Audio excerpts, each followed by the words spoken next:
Bientôt à l'affiche de la pièce L'argent de la vieille, Amanda Lear était l'invitée du portrait d'Isabelle Iturburu ce samedi 27 janvier dans l'émission 50 Inside sur TF1. L'actrice aux multiples facettes s'est confiée sur son enfance et a évoqué sans tabou ses nombreux complexes.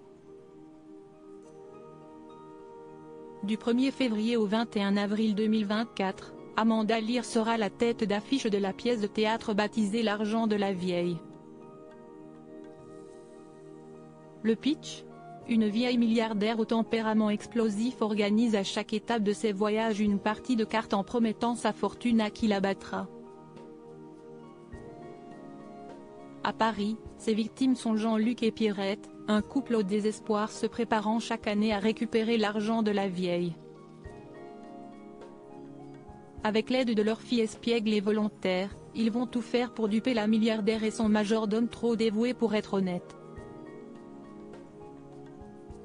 Si est au théâtre libre que la muse de Salvador Dali déposera donc ses valises pendant plusieurs mois et que les équipes de 50 Inside ont choisi de poser, quant à elles, leur caméra quelques heures le temps de l'interview de la comédienne. Après plus de 60 ans à divertir le monde, Amanda Lear ne semble pas près de s'arrêter comme le lui a fait remarquer l'épouse de Yodelis. Connue pour son franc-parler, la comédienne précisait aimer qu'on lui dise qu'elle n'a pas sa langue dans sa poche et que si est sa manière de dédramatiser.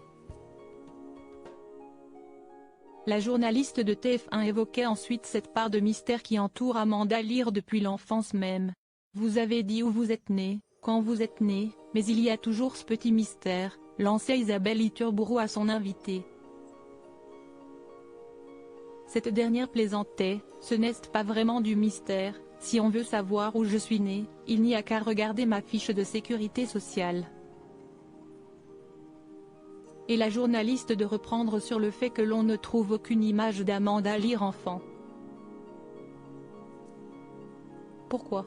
Ça me complexait beaucoup. Parce que j'étais moche, j'étais moche, j'étais moche. Si est-il vrai que j'avais beaucoup de complexes. On m'avait collé un appareil pour me redresser les dents. À l'époque, c'était un fil de fer qu'il fallait resserrer, expliquait-elle d'abord en mimant sa mâchoire avancée. La comédienne poursuivait, franchement, ça me complexait beaucoup. Il a fallu attendre un beau jour qu'une dame qui avait une agence de mannequins, m'accoste et me dise, est-ce que vous n'aimeriez pas être mannequin mademoiselle ? J'ai dit, pourquoi pas ? On m'a appris à me maquiller, à marcher. Paco Rabanne m'a tout de suite engagée parce qu'il voulait des filles très grandes et brusquement, du jour au lendemain, j'étais jolie, ironisait-elle. Puis de ce souvenir, je me suis dit, ah bin ça, si est nouveau.